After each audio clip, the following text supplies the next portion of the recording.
Funcionando?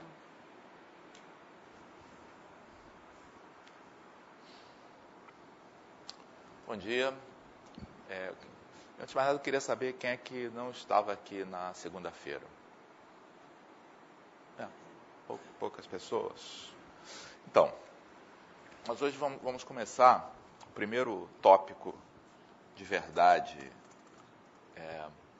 desse nosso curso, que se refere ao capítulo 5 do livro-texto, que é relativo à cor. Esse capítulo ele é seguido por um capítulo relativo à imagem. E essa escolha tem a ver com um diagrama que eu mostrei na aula passada 2 vezes, uma numa apresentação que eu fiz no início, e depois, bem no final da aula, a gente viu esse diagrama mostrado aqui no quadro. Tá? E eu vou começar a aula de hoje mostrando esse diagrama de novo, em parte para situar as pessoas que não estavam na segunda-feira. Então, computação gráfica se refere às transformações entre o que a gente chama de dados e imagem. Então, originalmente, tradicionalmente, computação gráfica propriamente dita era essa via que transforma dados em imagem. Ou seja, o objetivo da área é produzir imagens sintéticas a partir de informações sobre uma cena que inclui forma e aparência dos objetos, localização e tipo de luz, tá? E posição, lentes, abertura de uma câmera que capta essa cena tridimensional. Então, computação gráfica, no sentido estrito, é essa passagem de dados para a imagem. Tá? E os capítulos 5 e 6 do livro, o que eles vão fazer? Então, o capítulo 5 é cor, o capítulo 6 é sobre imagem. Então, o objetivo desses capítulos é entender o resultado desse processo. Tá? Então, a gente vai começar pelo final. Quer dizer, vai começar entendendo o que deve ser produzido nesse processo de síntese de imagens. Agora, eu falei na aula passada que hoje em dia, com a evolução da tecnologia, os dispositivos de captura de imagem, das possibilidades computacionais, velocidade, etc., computação gráfica, em particular computação gráfica aqui para nós do IMPA, é muito mais do que isso. Tá? Ela inclui a mão contrária, que significa resgatar informações a partir de imagens. Então, isso é o que normalmente se chama de visão computacional, tá? Embora visão computacional às vezes passe uma ideia fantasiosa para as pessoas, da mesma maneira que inteligência artificial, né? Você acaba esperando mais do que a tecnologia é capaz de fornecer nesse momento. Então, a visão computacional hoje em dia é uma técnica bastante madura, tá? Mas que não é capaz ainda de fazer o computador ver como um ser humano, entender completamente uma cena sem ajuda. Tá? Normalmente você precisa de ajuda para que a máquina possa fazer isso bem. Por exemplo, a máquina, você consegue capturar, usando métodos de visão computacional, a forma tridimensional, tá, de um objeto. Na verdade, o computador é capaz de fazer isso com muito mais precisão do que a gente. Então, se eu estou olhando aí para vocês, eu sei mais ou menos qual é o formato aí da cabeça de vocês, mas se vocês perguntarem qual é a distância entre a pupila de um olho até a pupila do outro? Eu não sei, exatamente eu não sei. O computador consegue fazer isso, porque ele consegue reconstruir a posição de pontos. Mas para isso, normalmente ele precisa de algum tipo de ajuda. Tá? Então, por exemplo, uma maneira de fazer isso é usar um par de câmeras, tá? E iluminar as pessoas com um padrão de luz que faça com que fique fácil se perceber a correspondência entre os pontos das duas imagens. Então, quando você ajuda a máquina, ela faz as coisas muito bem, mas é muito diferente, pelo menos por enquanto, da forma como a gente vê. Mas então, um conjunto de técnicas para recuperar dados a partir de imagens, hoje em dia, é uma parte integrante do que se chama de computação gráfica.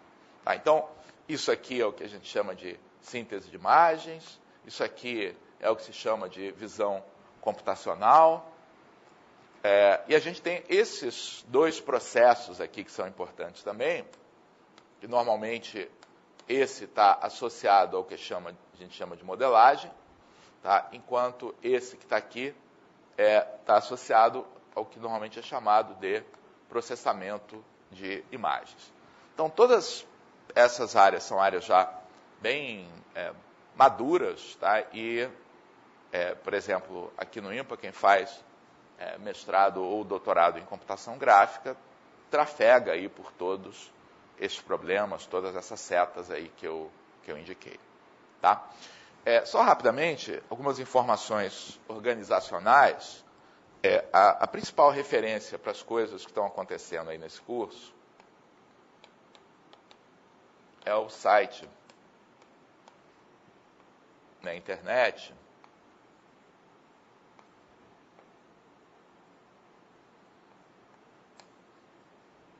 que é esse aqui, www.iempa.br/tiopcesa/cursos/cg. Então, lá tem as informações do curso, vão ser colocados no site, eu vou fazer cópias para você, mas vai estar no site as listas de exercícios que a gente vai fazer. Então, a gente vai ter, como eu disse na aula passada, uma lista de exercício a cada semana. Então, a primeira lista eu vou dar para vocês ou amanhã ou na segunda-feira, depois de completar aí uma semana de aula. E vocês vão ter também lá materiais de apoio, coisas para complementar o livro-texto. O livro-texto, que é esse que está aqui, é o Fundamentos da Computação Gráfica, é um livro de autoria do Jonas Gomes e Luiz Velho, que são professores do INPA, e ele pode ser comprado, acho que eu tinha falado a sala errada da vez passada, a sala 205, que é a sala onde esse livro está disponível. Tá? Também me perguntaram, está no site ali, mas sobre a avaliação, alguém que chegou um pouco mais tarde na aula passada, a avaliação é baseada nas listas, aproximadamente 30%. Eu falo aproximadamente porque no INPA o sistema de avaliação é através de conceitos. Né? Então, no A, B, C e F, que eu espero que não aconteça aí com nenhum de vocês, mas, então, tem um grau de subjetividade no final, de qualquer forma. Então, aproximadamente 30% das listas, 70% as provas. Tá?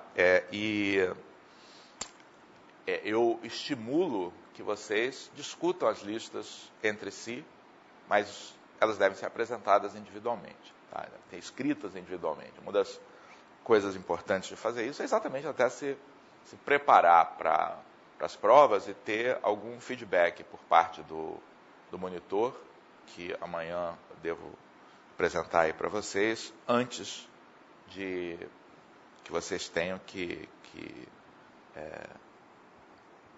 mostrar isso nas provas.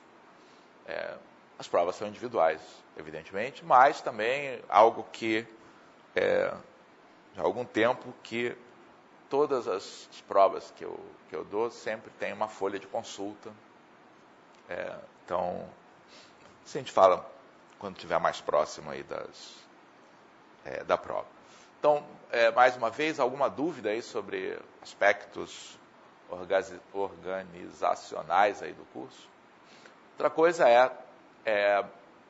todo mundo deve se inscrever para o curso, mas esse é um processo, quem não fez a inscrição pode se inscrever a qualquer momento aí durante as primeiras 2 ou 3 semanas de aula, e tem um período também em que se pode trancar um curso. Então, para quem está aqui no verão, a minha recomendação, inclusive, é não assistam alguns cursos, vejam até se decidir qual é o curso que vocês querem fazer. Então, a organização aqui permite que vocês façam isso.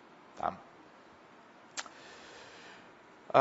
Então, o que nós vamos falar sobre cor se enquadra em nós começarmos a entender a natureza do que é produzido como saída do processo da computação gráfica, que é gerar imagens a partir de informações de cena. Então, uma pergunta super razoável aí para a gente começar é o que é cor e por que a gente está estudando cor. Então, a razão, tá, pela qual a gente está estudando cor é por causa das imagens, naturalmente. Tá? Então, talvez uma pergunta e que a gente deva tentar responder também é o que é uma imagem, tá? Tentar entender esse objeto que vai ser produzido. E, como sempre, as coisas mais difíceis da gente definir, talvez sempre seja demais, mas muitas vezes as coisas mais difíceis da gente definir são exatamente aquelas que a gente tem uma compreensão intuitiva muito clara. Então, todo mundo sabe o que é cor. Tá? Sabe que vermelho é uma cor, amarelo é outra cor. Tá? Todo mundo sabe o que é uma imagem, sabe do que eu estou falando. Mas quando a gente vai querer falar de maneira precisa sobre isso, tá? Deixa eu desligar meu celular antes que ele toque. Quando a gente vai falar de maneira precisa sobre isso, a gente dá uma parada. Peraí, cor, imagem. Tá? E é nesse momento que o segundo diagrama que eu mostrei na aula passada nos auxilia. Então, o outro diagrama que vocês vão ver muitas vezes aqui no curso é o que a gente vai se referir como chamado paradigma dos 4 universos. Que na verdade, uma recomendação metodológica para abordar modelagem matemática. Então, toda vez que você quer criar um modelo matemático computacional para alguma coisa, que você quer criar um modelo matemático que você vai querer realizar no computador, tá? É útil a gente pensar em diferentes níveis de abstração.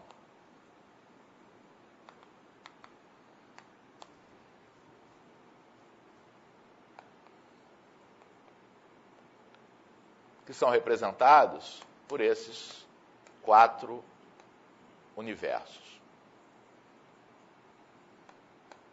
Universo físico, tá? O universo matemático, universo de representação e universo de implementação. Então, universo físico se refere ao objeto em si, ao fenômeno em si, que a gente está querendo modelar.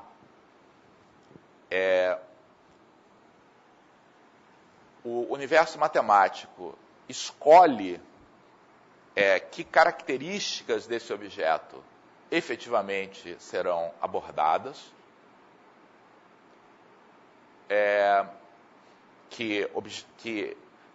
tipicamente,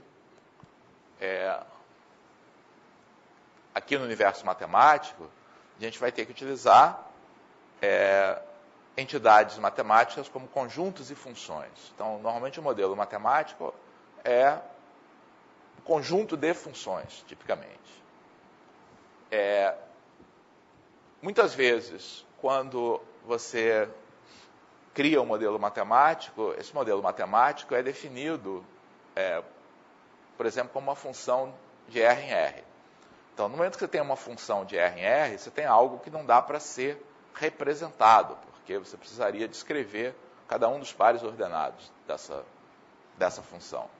Então, você tem que escolher alguma maneira para representar essa função, tá, que nos permita, numa última etapa, gerar um modelo computacional. E para isso a gente precisa tornar coisas que são contínuas discretas. Coisas que são contínuas têm que ser reduzidas, tá, a uma quantidade, pelo menos, enumerável, tá, de informações. Tá? E, finalmente, o universo de implementação, tá, esse é o concreto. Tá? Na verdade, esses dois extremos são concretos. Tá? O físico, que é o objeto, a coisa da natureza, ou a coisa não existente, mas que você está concebendo, tá? E a implementação, que são os bits e bytes mesmo, são as estruturas de dados, são código. Tá? As coisas são concretas. Os dois intermediários, tá, que são abstratos, tá?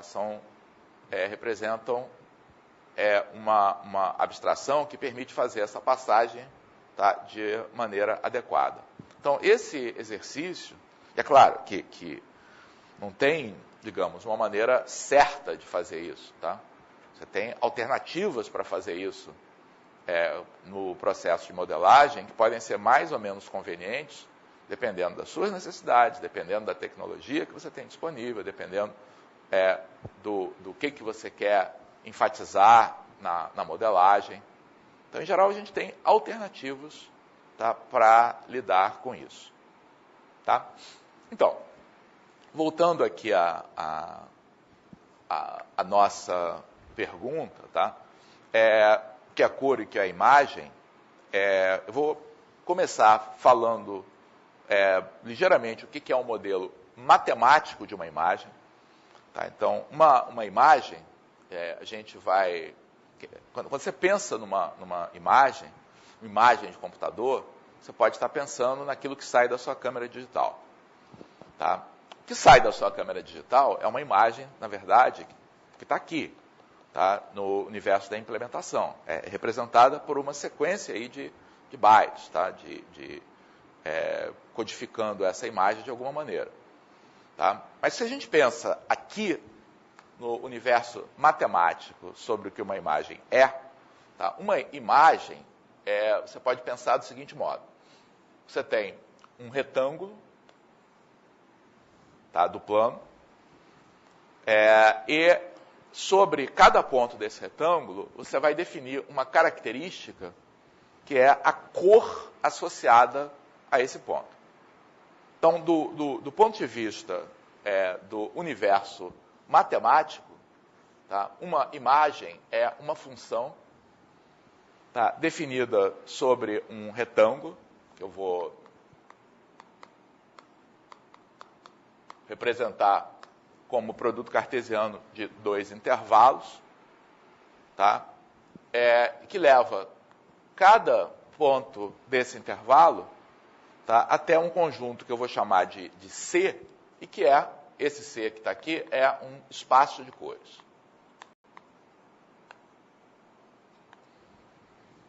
Então, no capítulo 6, a gente vai começar o capítulo 6 descrevendo esse modelo matemático para uma imagem. Tá? Uma função definida sobre uma região do plano, que em geral é um retângulo, e que associa a cada ponto desse retângulo, tá, um valor, tá, que é um ponto de um espaço de cores. Tá? Então, notem que esse modelo é um modelo matemático para a imagem, porque está dizendo algo que eu não tenho como representar diretamente. Tá?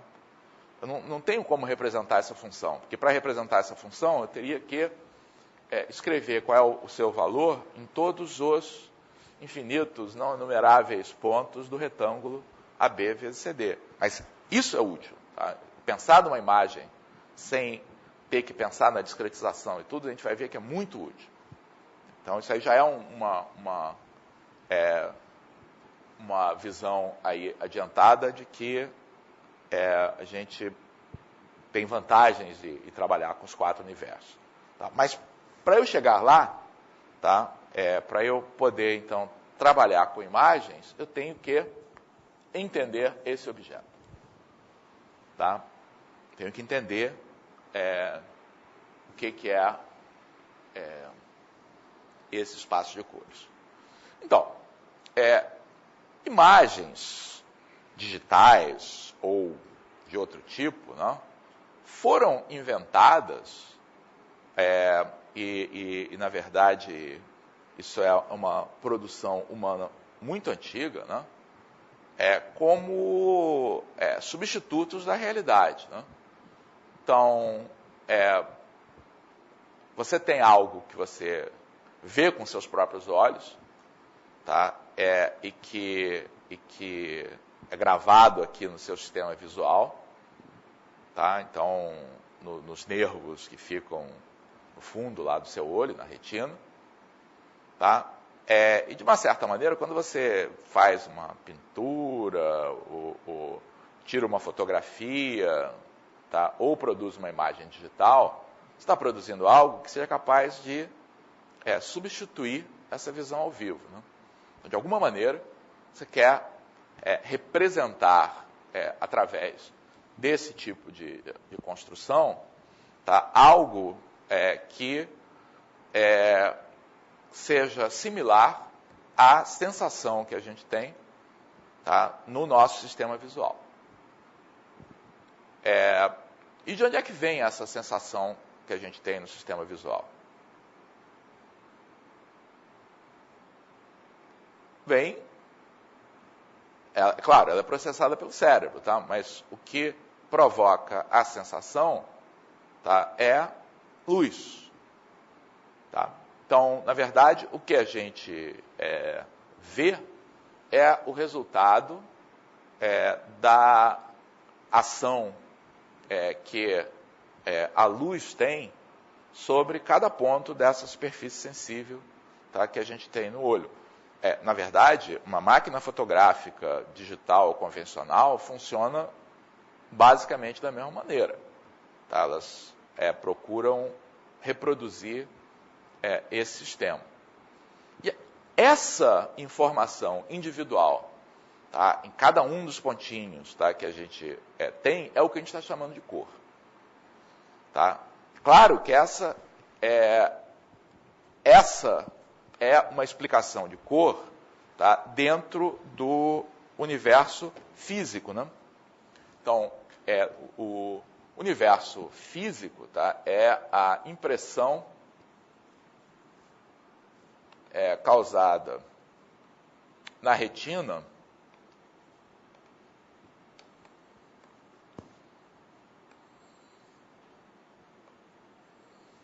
pela luz.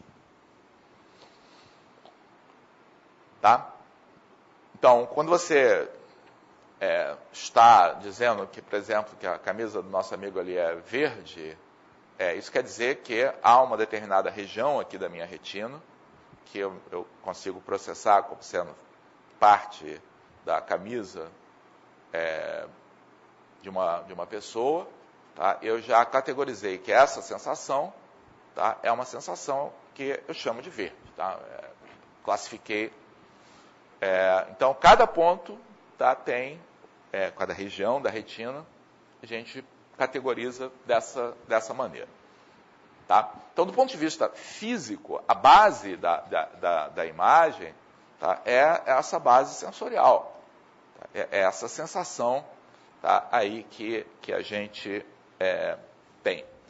Então, a primeira coisa que a gente tem que fazer, tá, para poder evoluir, tá, nesse nosso paradigma dos 4 universos para um modelo matemático adequado, tá, que a partir do qual a gente possa elaborar um modelo de representação e uma implementação, é entender um pouco mais sobre a natureza da luz.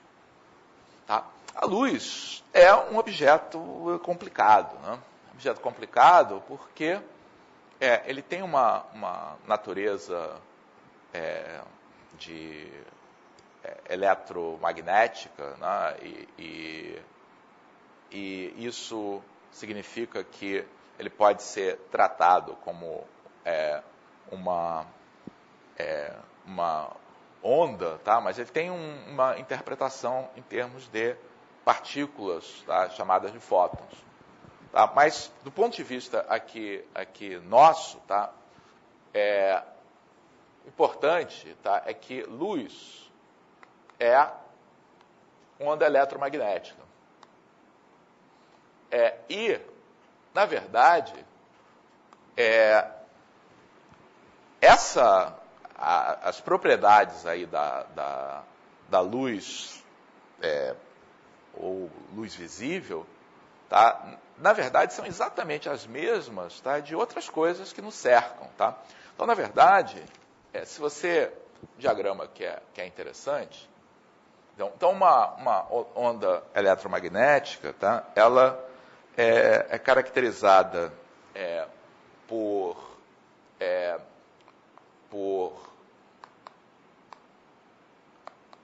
uma frequência, tá? Ou,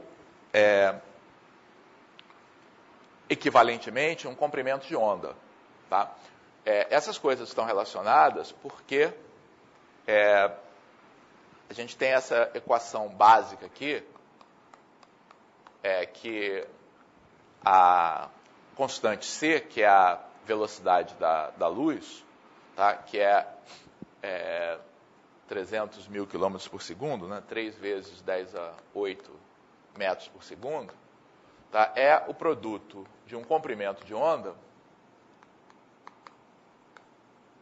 por uma frequência. Então, toda vez que você diz qual é a frequência de uma onda eletromagnética, você está informando também o comprimento de onda, tá? E vice-versa. Então, ora a gente vai se referir, tá, às cores, falando em termos de frequência, tá? Ora como comprimento de onda. Tá? Para esse quadro aqui, é mais interessante falar em frequência, para que a gente perceba em quem que ela está em companhia. Então, eu vou fazer aqui uma escala, tá? Que é uma escala logarítmica de frequência.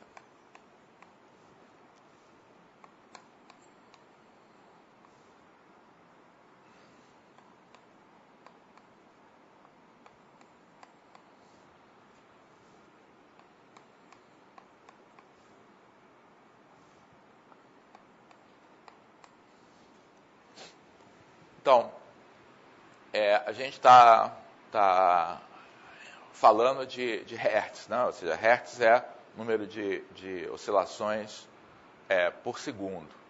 Então, dependendo da faixa aqui do meu diagrama, né? Eu estou aqui em kilohertz, aqui eu estou em megahertz, tá?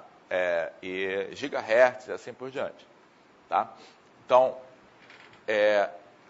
a natureza da luz, tá, é exatamente a mesma natureza, tá, de coisas como as ondas que são empregadas como portadoras dos sinais de rádio AM, tá? Que estão nessa faixa aqui, tá? Dezenas de quilohertz, tá? 88 kHz, coisa parecida, típica frequência de rádio AM. Aqui nessa faixa, tá? Tipo 100 MHz, tá?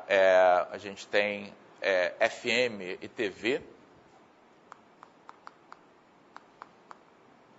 que é o mesmo tipo de onda, a maneira como a informação é codificada é diferente, mas é o mesmo, a onda portadora, tá, é a mesma. Tá? Então, o nosso sistema visual, na verdade, está recebendo tudo isso aqui simultaneamente. Tá? Micro-ondas estão mais ou menos aqui nessa faixa.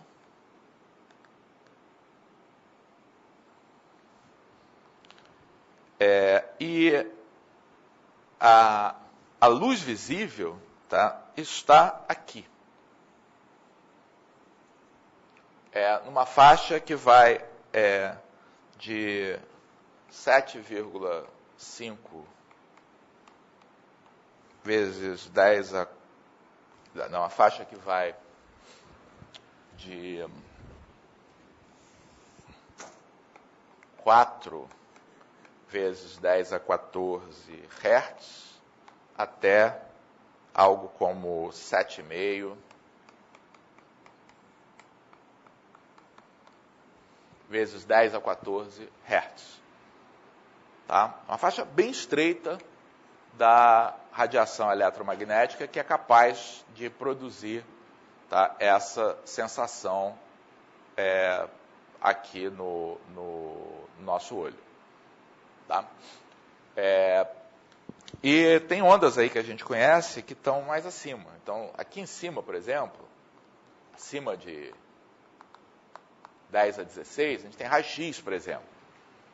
Então, tudo isso, tá, são instâncias do mesmo fenômeno. Tá? Ondas eletromagnéticas que abundam aí no espaço, tá? Mas as que têm essa propriedade de causar essa impressão na retina são essas ondas que ficam nessa pequena frequência que a gente tem aqui.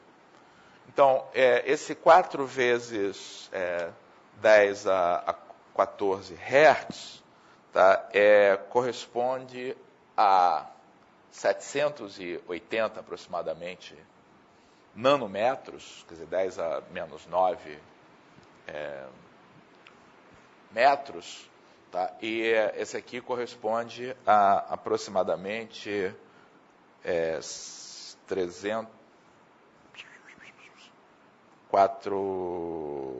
isso aqui corresponde a 380 nanômetros.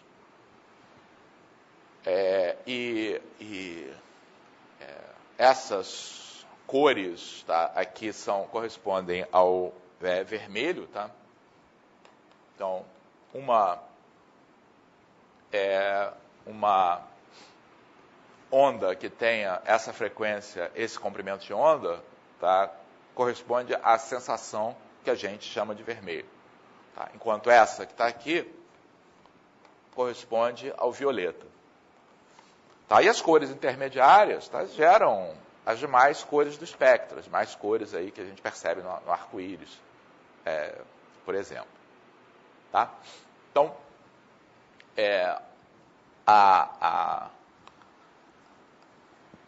a sensação de cor, tá, é causada, tá, pela presença, tá, de uma onda eletromagnética que contenha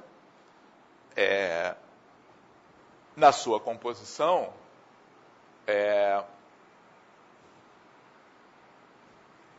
essas frequências entre essa pequena faixa de valores.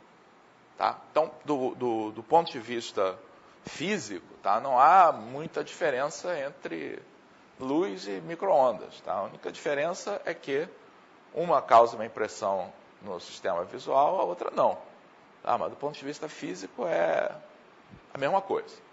Tá? Não tem diferença entre elas.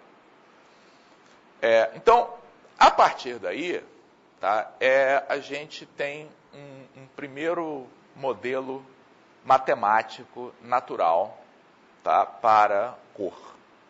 Tá? Então, já que eu estou dizendo que as frequências de onda eletromagnética que causam impressão, tá, são essas que estão aqui.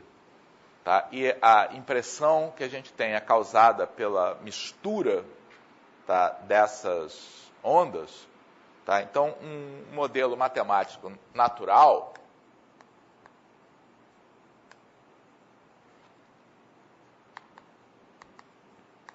é descrever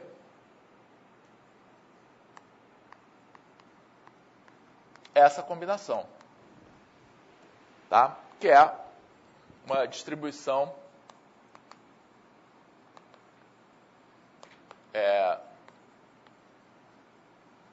espectral, tá, da luz que está sendo recebida em cada ponto. Tá? Ou seja,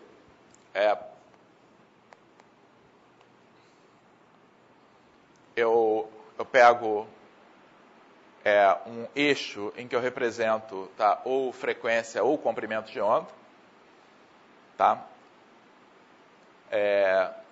Então, por alguma razão, mais comum a gente, na hora que está trabalhando com cor, sair do domínio da frequência, passar para o comprimento de onda, mas é claro que é equivalente. Tá? Então, a gente tem uma faixa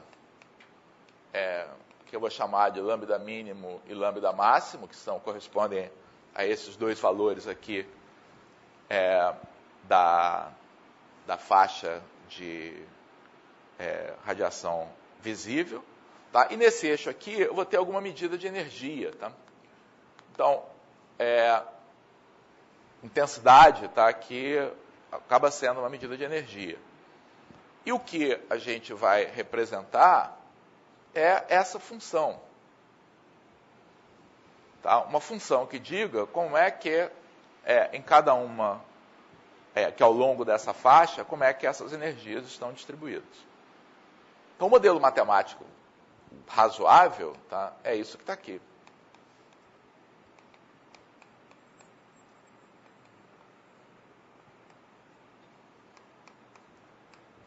Uma cor, tá, pode ser completamente descrita, do ponto de vista matemático, como uma função que associa a cada ponto desse intervalo, lambda mínimo, lambda máximo, tá, um número real, na verdade um número real positivo, tá, que é a energia, ou energia relativa correspondente a esse comprimento de onda. Tá? Então, com isso a gente diz, então moleza. Tá? Representar esse objeto é feito, do ponto de vista matemático, com algo que eu estou super habituado, tá, a representar uma função. Então, toda vez que você tem uma função definida num intervalo, é um problema super comum que a gente tem, tá, em matemática aplicada, representar e depois implementar uma função.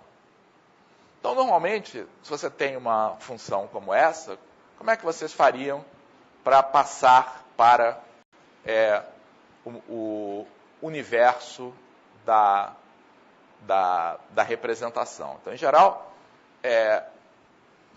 você tem que fazer alguma coisa, tá? Ter que tomar adotar uma atitude para poder representar esse objeto. Tá? Volto a dizer, esse objeto não pode ser representado diretamente.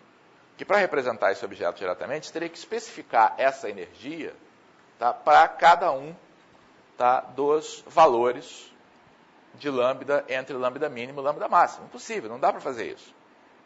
Então, o que você faz? Como é que a gente faz, em geral, para representar uma função como essa? Esquece que a gente está falando de cor. Tá? Se eu tenho que representar no computador, tá, uma função, como é que eu faço para representar? Então, como representar tal função?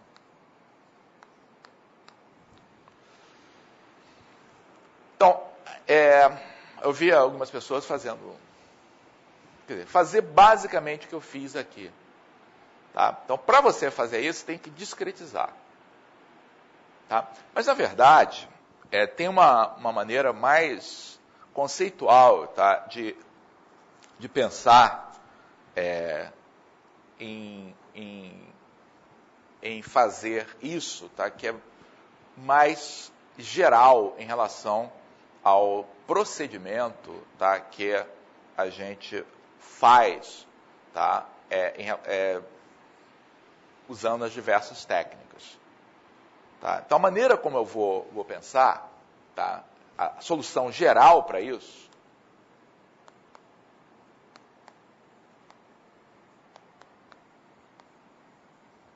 vem da álgebra linear. Tá? Então, o que eu vou fazer é escolher uma base de funções F1, Fn, tá? Que são funções definidas de lambda mínimo, lambda máximo em R, e aproximar F como uma combinação linear de F1, F2, Fn. Então, se eu escolher qualquer conjunto finito de funções, tá, é claro que eu não vou poder representar exatamente todas as funções definidas nesse intervalo. Tá? Mas, se eu escolher um conjunto suficientemente grande aqui de funções, eu posso aproximar esse f como uma combinação linear, tá, das funções que eu escolhi, tá, aqui para a minha base.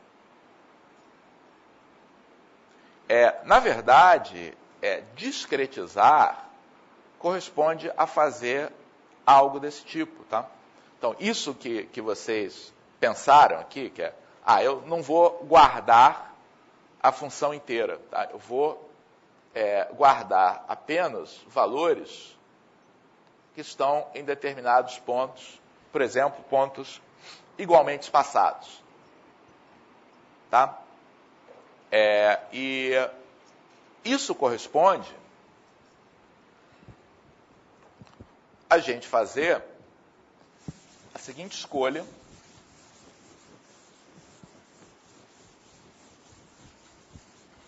aqui de funções. Então, por exemplo,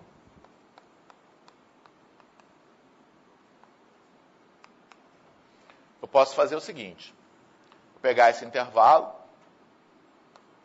chamar cada um dos pontos aqui do intervalo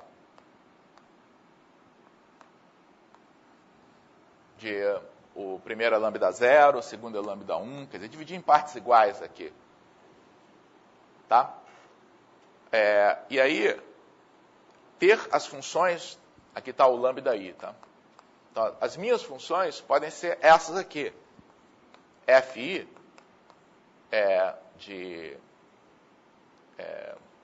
de lambda pode ser igual a 1 se lambda igual a lambda i, 0 caso contrário. Tá? Então, o que eu estou fazendo aqui? Eu estou pegando essas funções. A primeira função que eu vou pegar é uma função que é só 1 aqui, tá? 0 em todo o resto do conjunto. A segunda função que eu vou pegar, tá, é igual a 1 aqui, 0 no resto do conjunto. A terceira função que eu vou pegar é 1 aqui, 0 no resto do conjunto. Tá? Aí eu tenho que representar essa função. Então o que eu faço? Eu vejo nesse ponto quantas vezes eu tenho que pegar esse segmento para representar esse valor. Esse vai ser o coeficiente correspondente a o lambda 0. Tá? Depois eu faço a mesma coisa para todos os demais.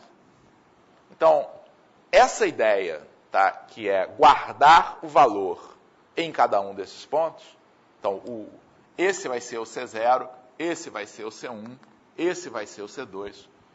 Então, guardar esses valores corresponde a essa ideia mais geral. Tá? E essa ideia permite que a gente possa usar outras funções. A gente vai ver isso depois em situações em que a gente realmente, tá, vai usar essa maneira de representação.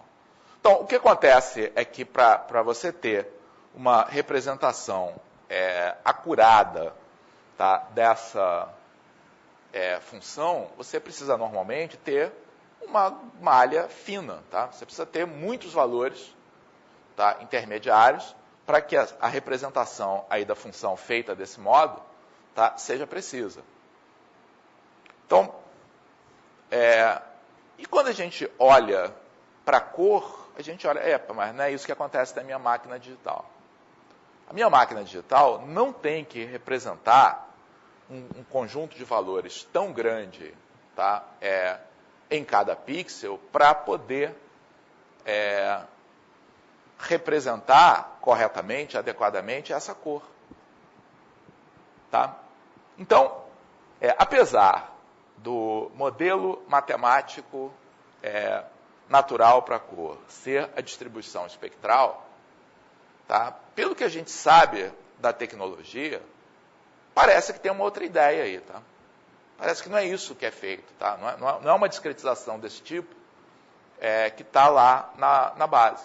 Todos vocês sabem, tá, que uma cor, numa câmera digital, é representada, na verdade, com quantos números? 3 números. Tá? Ou seja, no lugar de você ter N números, C0, C1, C2, Cn, aqui, N mais 1 números, com N grande, você tem 3 números só. Por quê? Como é que você consegue representar, tá, essa distribuição espectral com uma quantidade de informação tão menor?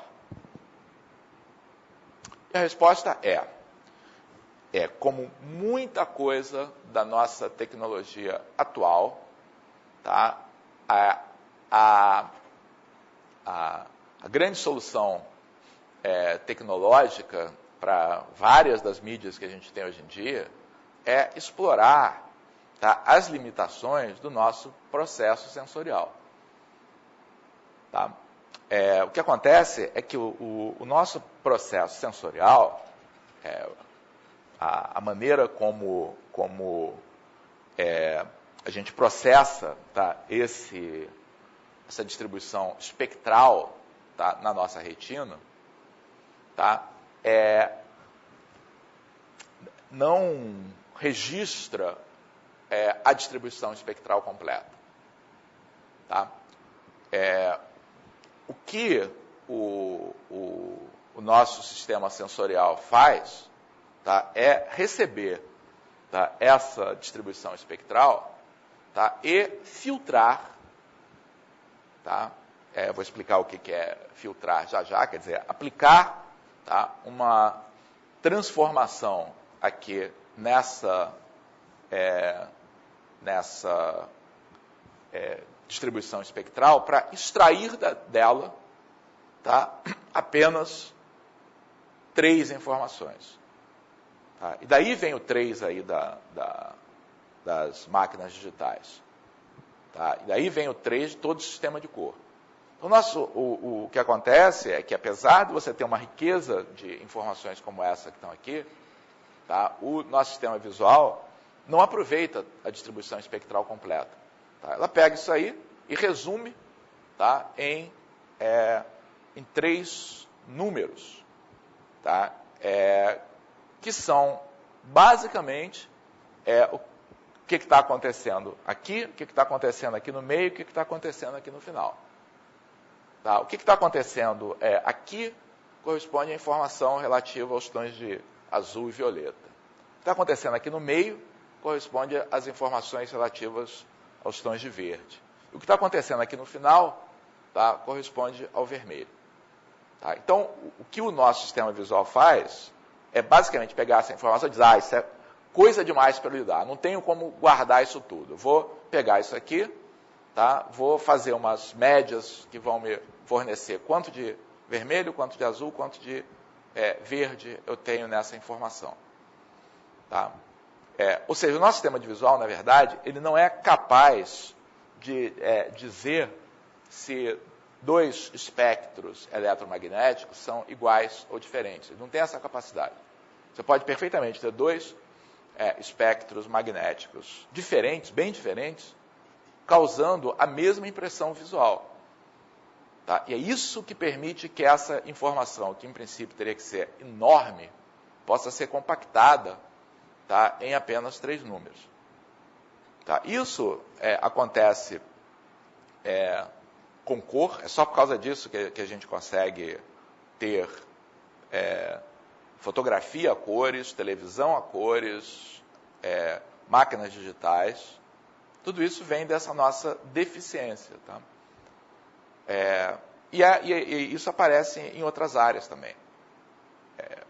Só com um parênteses, MP3. Tá? MP3 funciona, consegue fazer essa compressão enorme aí dos sinais sonoros, porque o nosso sistema auditivo, tá, também não consegue distinguir variações temporais muito pequenas.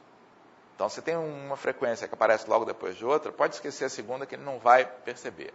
Tá? Não tem como ser percebido.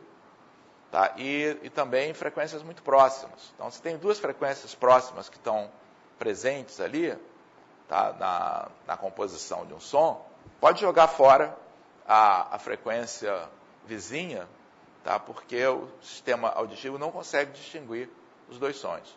Então, na verdade, quando você comprime uma música, por exemplo, em MP3, você está jogando fora a informação, não é igual à música original. Mas, como nós somos convenientemente defeituosos em termos de audição, você não percebe.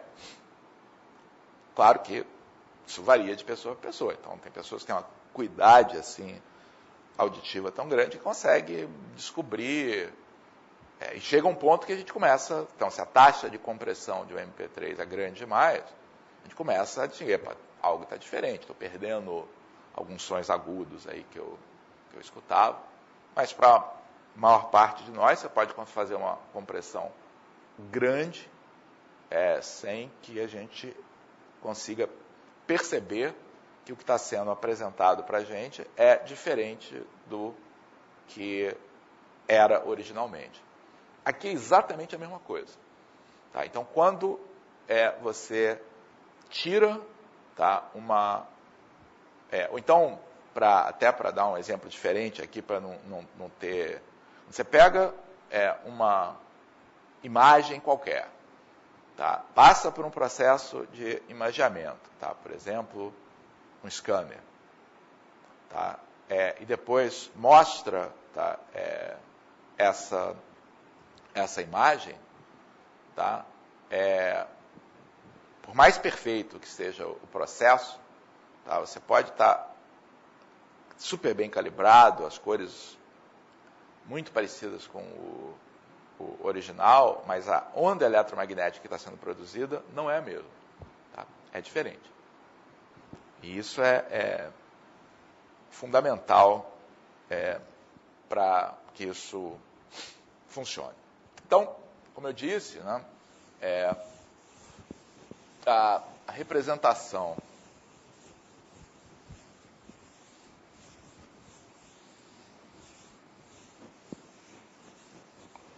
representação que a gente vai utilizar para cores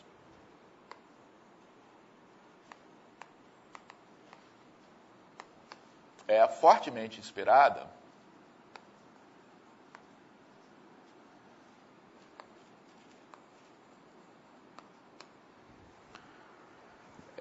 na forma pela qual a visão humana percebe as cores. Tá? Então, coisa esquemática aqui, tá? Aqui um olho aqui voltado para cima. Então, a retina, né, que é a superfície sensível aqui, fica no fundo do olho e ocupa uma parte bem pequena. Eu não sei quais são as dimensões, tá? Mas, então, se você está observando aqui uma determinada cena, né, cada raio luminoso refletido pela cena que entra aqui no seu olho vai atingir um ponto da retina. Tá? E aí, a retina é que tem os terminais nervosos, tá? Chamados receptores. Então, ela, na verdade, há dois tipos de receptores na retina, tá? Que são chamados cones, pela forma deles, tá? E bastonetes. Então, os bastonetes, tá, são em grande quantidade, tá, espalhados em toda a retina. Tá? Então, tem aproximadamente 75 milhões. E eles são os que são responsáveis pela visão com baixa luz. E essa visão com baixa luz é sem cor. Não sei se vocês já perceberam, mas se vocês estão no lugar bastante escuro, numa penumbra forte, você consegue distinguir os objetos, você consegue classificar os objetos, mas não há informação de cor. Informação de cor desaparece porque nessa faixa aqui de luz baixa, somente os bastonetes, tá, conseguem operar. Tá? Os cones são muito menos, tá? São cerca de 6 milhões, e eles não estão espalhados na retina. Eles estão concentrados na fóvea, que é a região central da retina, tá? Que é a única que consegue perceber cor. Quer dizer, essa visão periférica que a gente tem é uma visão sem cor. Tá? Apenas a visão central é de cor. É por isso, inclusive, que todos os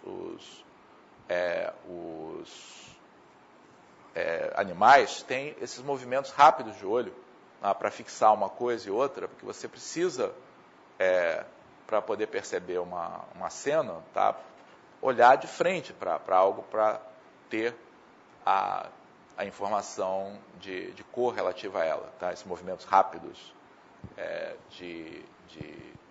de olho são necessários para fazer isso. Tá? E aí, esses cones, eles têm 3 tipos.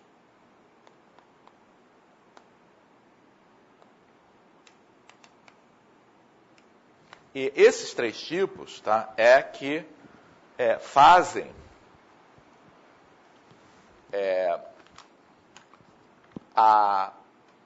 essa filtragem. Tá? Na verdade, todos eles fazem algum tipo de filtragem, tá? Com a luz. Tá? Então, que história é essa de filtragem?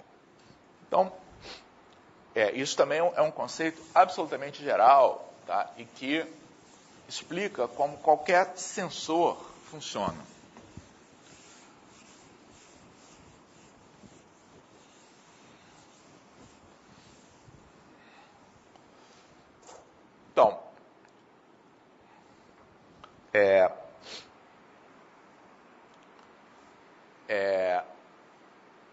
Do ponto de vista matemático, tá? O que um sensor faz, tá? É pegar, tá, um determinado tipo de distribuição de onda, seja de som, seja eletromagnética, tá? E produzir, tá, algum tipo de média, tá, desses sinais que estão sendo percebidos. Tá? Como nós estamos pensando nesses sinais, nesses valores distribuídos numa faixa contínua, tomar uma média é equivalente a calcular uma integral. Tá? Então, eu vou representar o que cada um desses cones e bastonetes faz. Tá? Então, esses cones, então, digamos que você tenha recebido aqui, tá, uma determinada radiação eletromagnética. Então, essa aqui, eu vou representar aqui por uma função. Digamos que eu tenha uma função que tenha essa característica.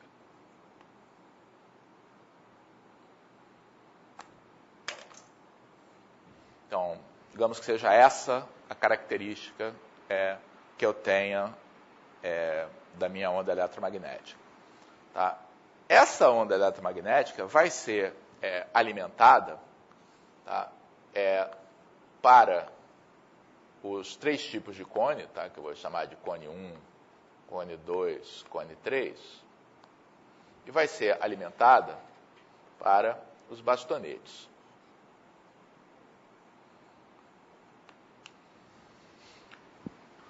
E aí, a operação, tá, basicamente, que vai ser feita, tá, quando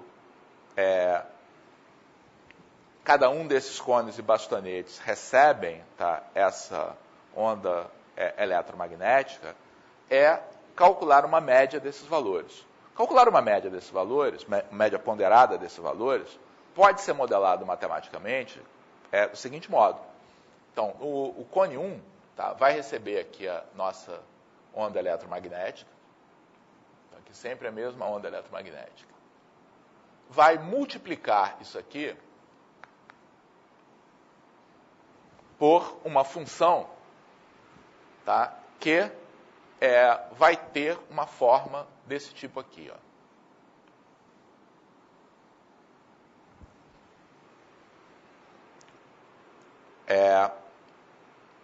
Esse resultado, então, como é que vai ser esse resultado? Esse resultado vai ser uma função que vai amplificar os valores aqui, tá, e vai diminuir os valores. Então, a gente teria algo assim, sei lá. O resultado vai ser algo assim. E ele vai calcular essa integral. Tá? Esse valor eu vou chamar de R. Tá? Na verdade, esse aqui não é o R, esse aqui é o B. Tá? Se isso aqui é frequência, tá? Esse é a resposta do sensor, tá, na faixa do azul. Então, como essa onda tem aqui um pouco de presença aqui próximo do azul, tá, vai responder com um valor razoavelmente grande. Já o segundo bastonete, o segundo cone, vai multiplicar isso aqui por algo que tem essa forma. O que acontece? Essa minha onda aqui tem pouca coisa aqui no meio. Então, o resultado disso vai ser, provavelmente, uma função que é menor. Porque aqui ela vai ter quase nada, tá? Na verdade, vai ser algo assim. Vai ser menor do que aquela que está lá. Então, vai me dar aqui um certo valor G, que corresponde a quanto de frequência próxima ao verde, tá? Que é no meio do espectro, eu tenho. Tá? E, finalmente, o último faz a mesma coisa.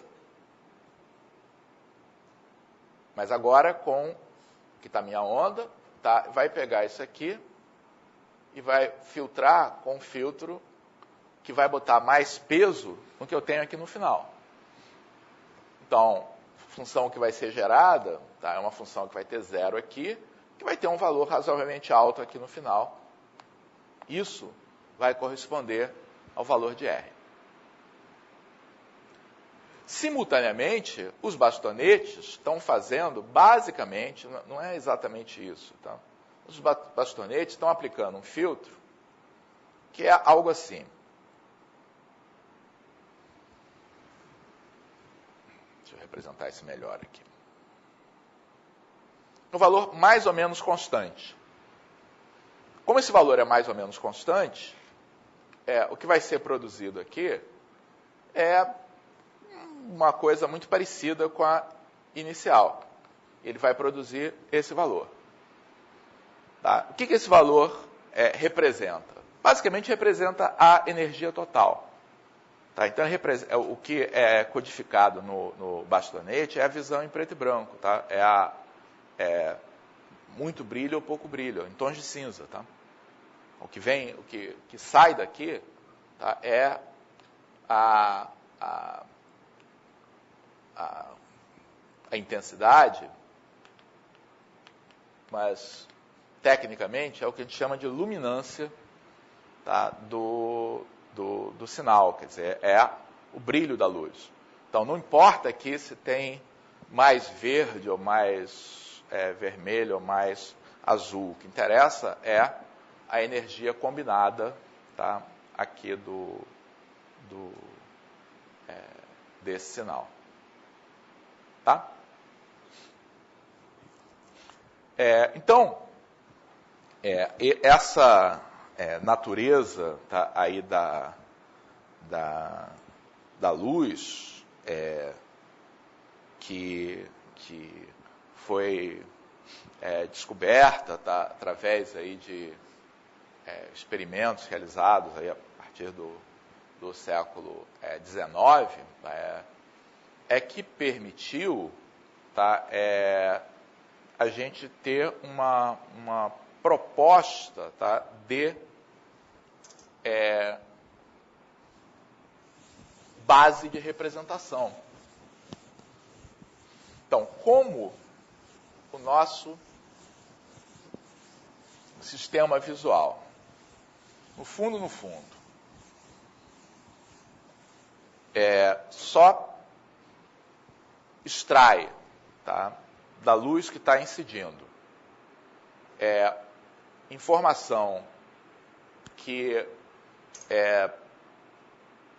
diga respeito, tá, a intensidade na região do azul, tá, do verde, tá, e do vermelho, tá, isso nos leva a uma proposta de representação.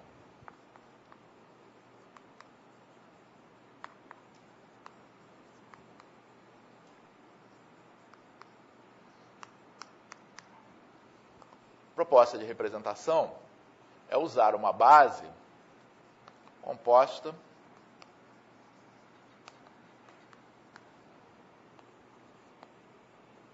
por apenas 3 cores primárias.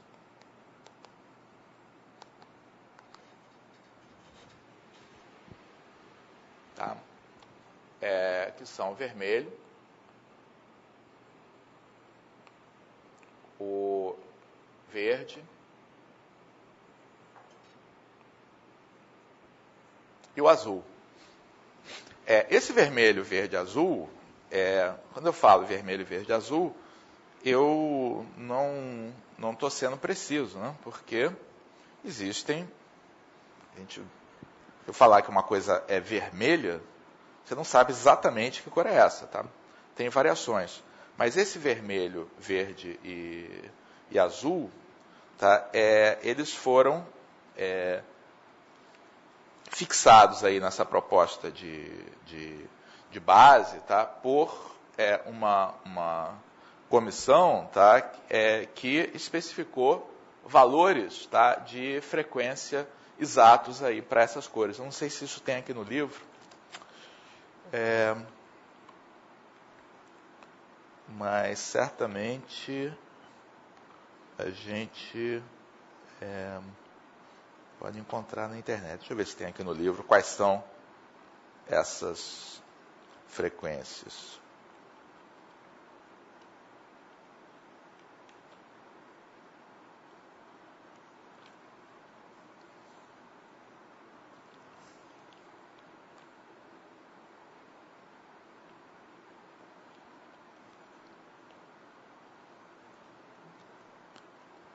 Tem. Então, esse vermelho aqui está na página 127. Tá? Ele corresponde a um comprimento de onda de 700 nanômetros. Então, observe, ele não está no extremo, tá, da radiação, porque ele, na verdade, tem que corresponder a esse pico aqui desse filtro, que não está exatamente encostado lá na ponta do espectro. Tá? O verde corresponde a 546 nanômetros, tá? E o azul corresponde a 435,8 nanômetros. E é azul e não é violeta pela mesma razão. Tá? Ele não está lá no extremo, ele tem que corresponder ao pico ali daquele nosso filtro. Então, o que a gente está fazendo, tá, é escolhendo uma representação em que, então, se a gente colocar aqui a faixa visível, né, então a faixa visível, como eu tinha dito antes, ela vai aí de 380 a 780. Então, a base que a gente está propondo ter, tá, é a base formada por essas três cores. Vou pegar aqui da cor certa. Ou seja, eu tenho aqui um vermelho aqui no 700. Eu tenho um verde aqui no 546. E tenho um azul, tá, aqui no 435.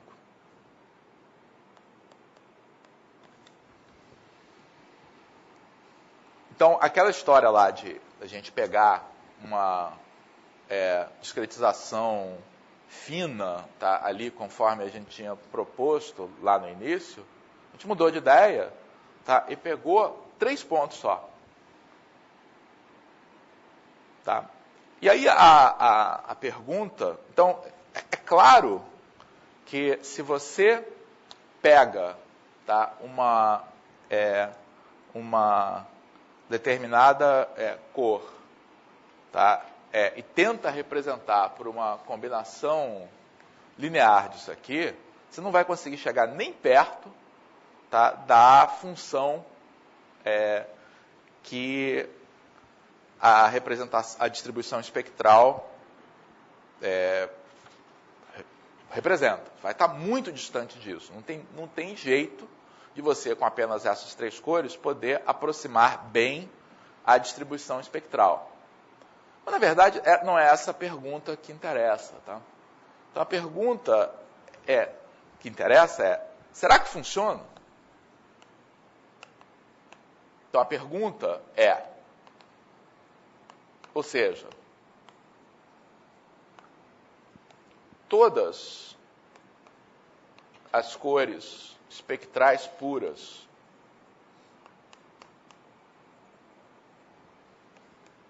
podem ser representadas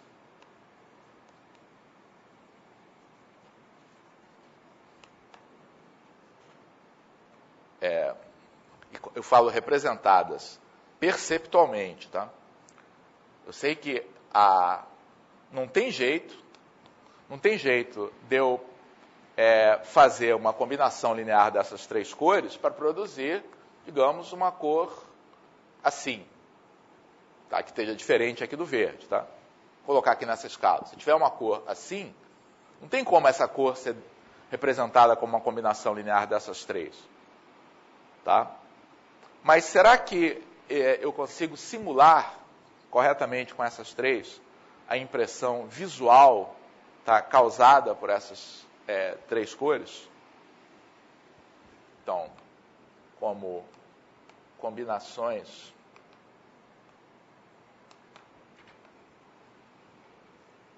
das três cores primárias,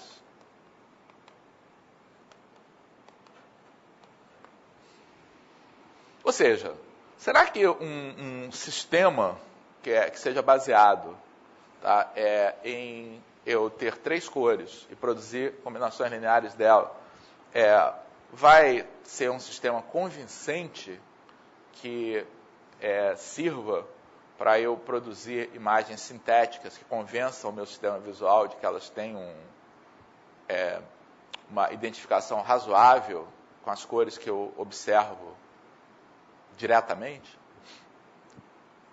Então, essa é a questão fundamental, tá? E, na verdade, você sabe a resposta, né? Deve ser, porque, caso contrário, a gente não teria cinema, televisão,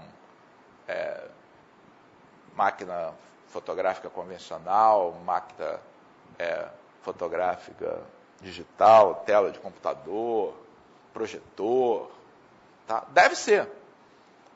Mas, então,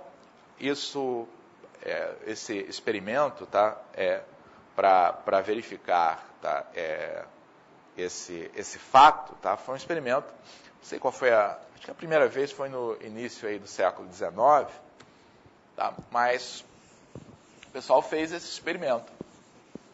Então, como é que funciona esse experimento? Eles pegaram um certo número de pessoas, tá, e construíram e submeteram essas pessoas ao seguinte aparato. Então, sobre um anteparo, tá, eles produziam, tá, a cor espectral, tá? Então, se vocês me perguntarem exatamente como é que isso era feito, vou ter que dizer que não sei, tá? Eu não sei física o suficiente para dizer como é que isso funciona, mas de algum modo, tá, eles conseguiam gerar a cor espectral para cada lâmpada, tá? E aí projetavam essa cor, tá, aqui nesse anteparo. Por outro lado, aqui do lado, eles tinham um aparato que é capaz de projetar sobre um anteparo aqui do lado, ou sobre o mesmo anteparo, sei lá,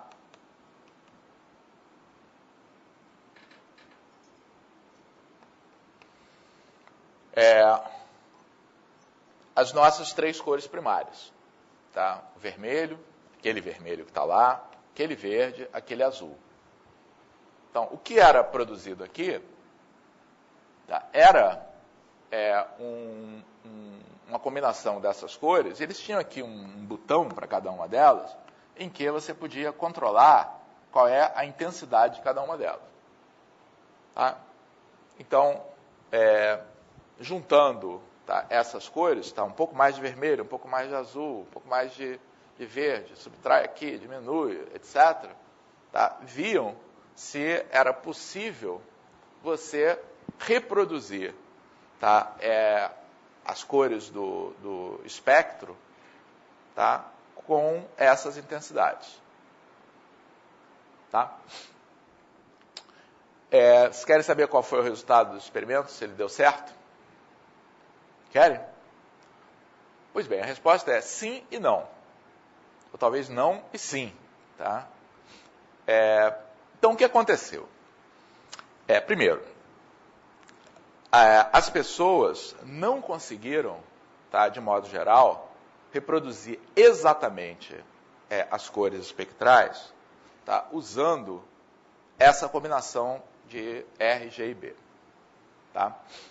Conseguiu chegar perto, coisa e tal, mas apenas uma pequena porção das cores espectrais realmente podia ser produzida, tá, com auxílio de R, G e B. Tá? A maior parte não se conseguia. Tá? Aí, eles fizeram, tá bem, vamos mudar o experimento. Vamos permitir, tá, que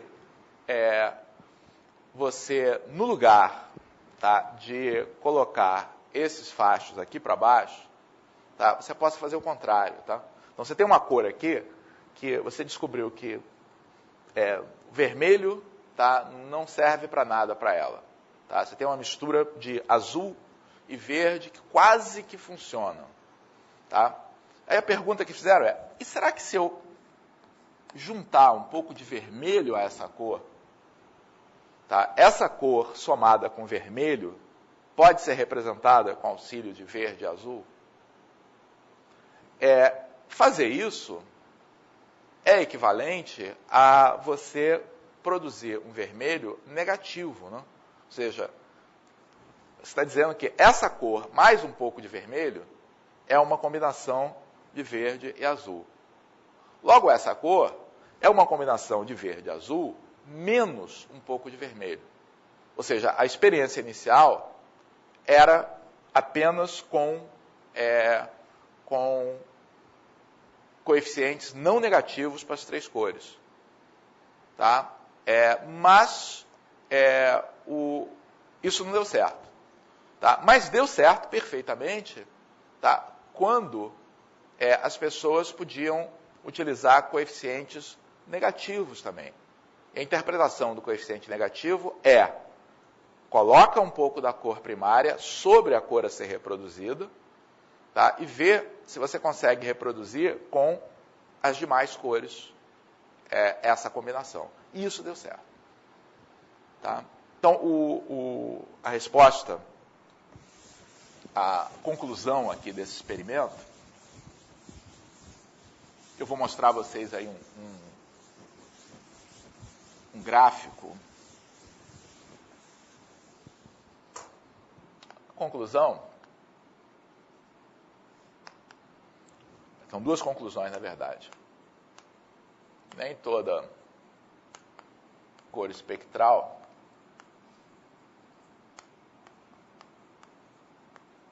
pode ser reproduzida exatamente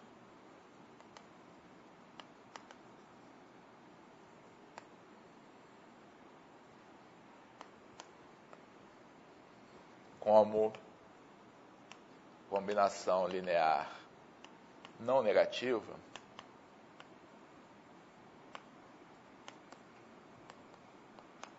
de R, G e B. Mas toda cor pode ser reproduzida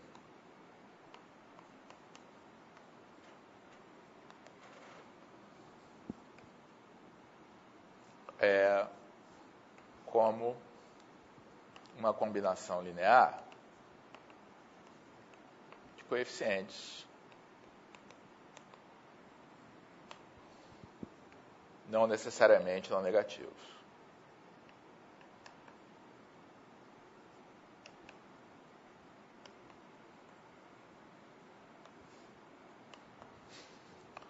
Isso quer dizer o seguinte, sabe esse super monitor que vocês têm lá na casa de vocês e tudo, que representa as cores fielmente, coisa e tal, ele não representa todas as cores.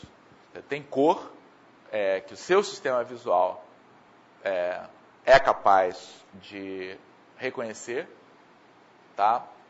Mas que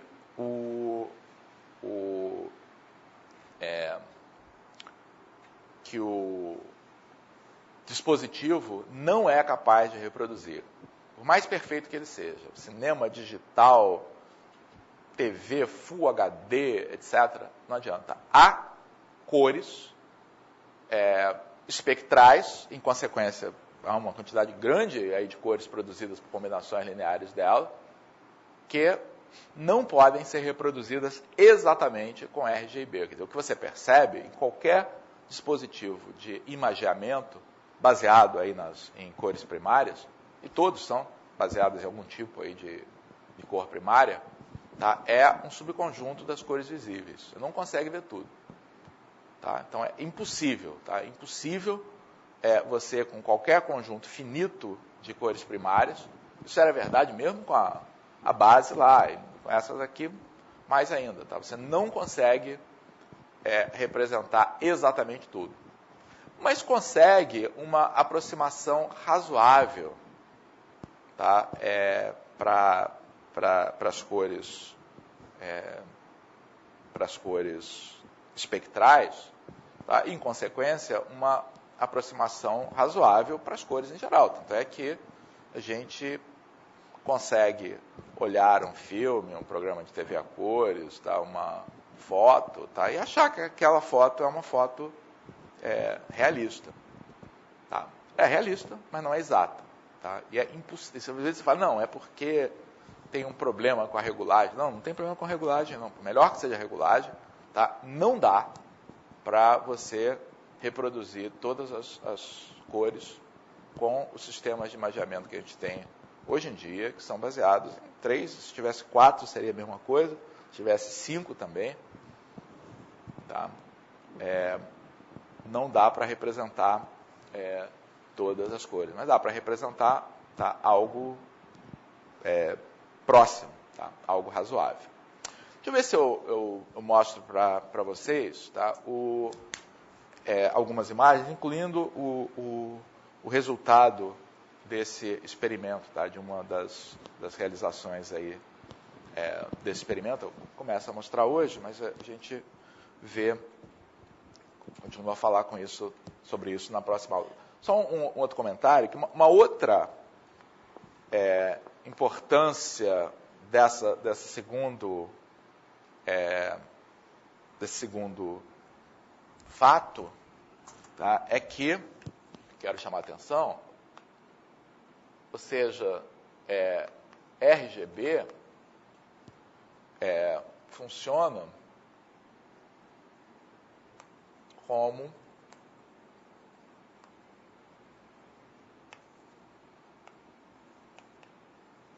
uma base de representação perceptual de cores.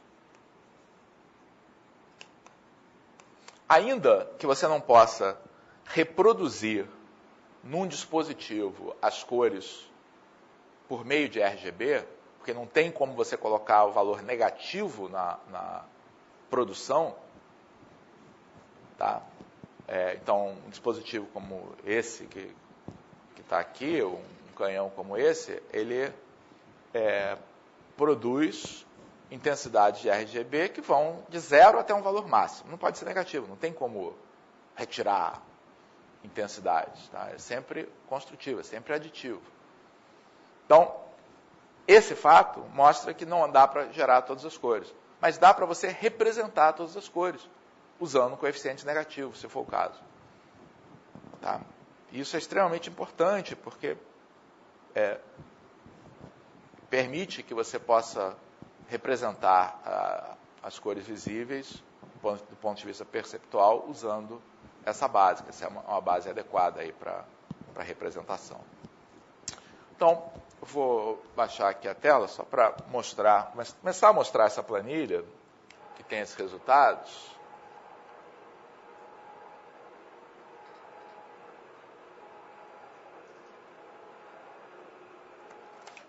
Aí na próxima aula a gente vai explorar ela um pouco mais.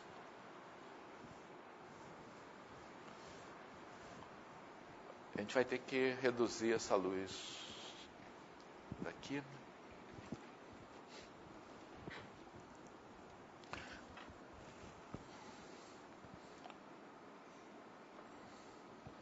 Eu não coloquei ainda no site os links aí para para esse material, mas vou colocar em breve.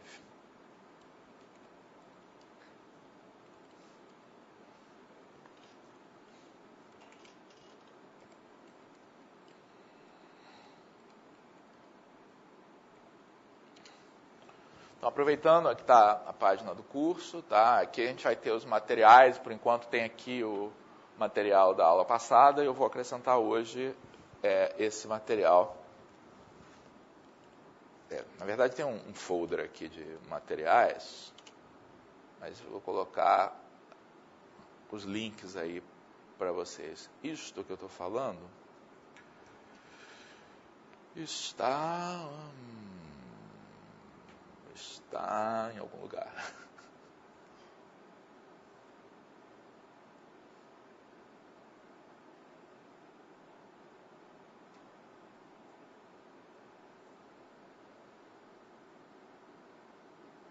Gente, onde é que está?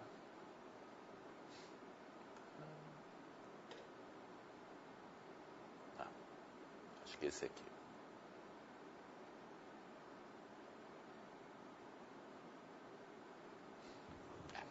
Então, essa planilha, eu vou começar a mostrar o experimento em si, tá? Mostrando quais são os resultados do experimento. Tá? E outros aspectos a gente vê na próxima aula. Começa a explorar ela aqui. Então, como eu disse, o que é o experimento? Oferecer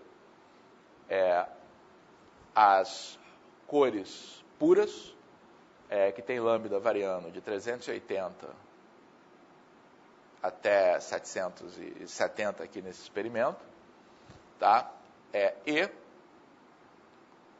pedir que as pessoas gerassem, tá, essas cores como uma combinação de R, de G e de B.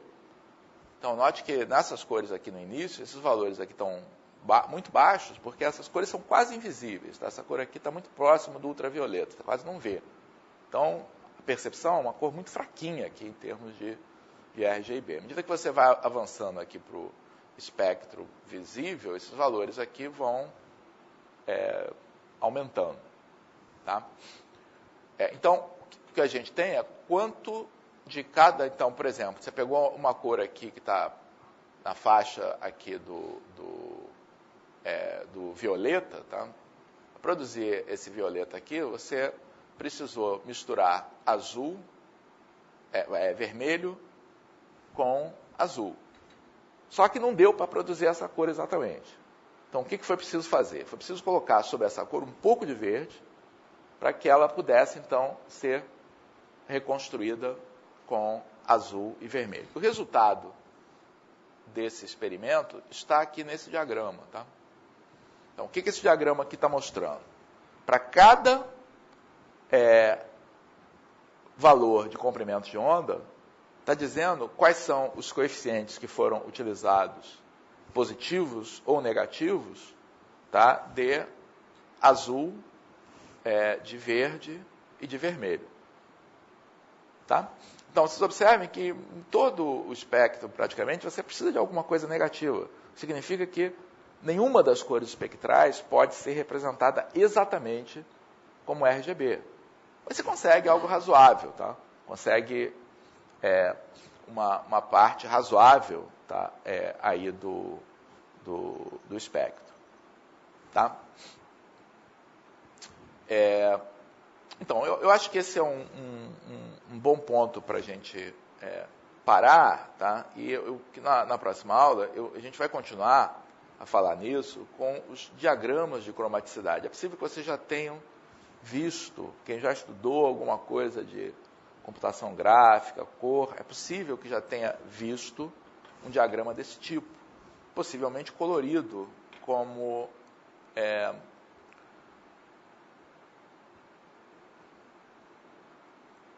mostrando aqui uma ilustração aqui do livro.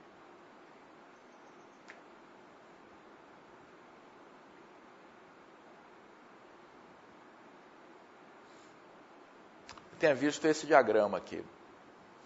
Tá? Então, esse diagrama mostra uma série de coisas. Tá? Mostra numa representação que eu vou explicar na próxima aula, quais são as cores visíveis.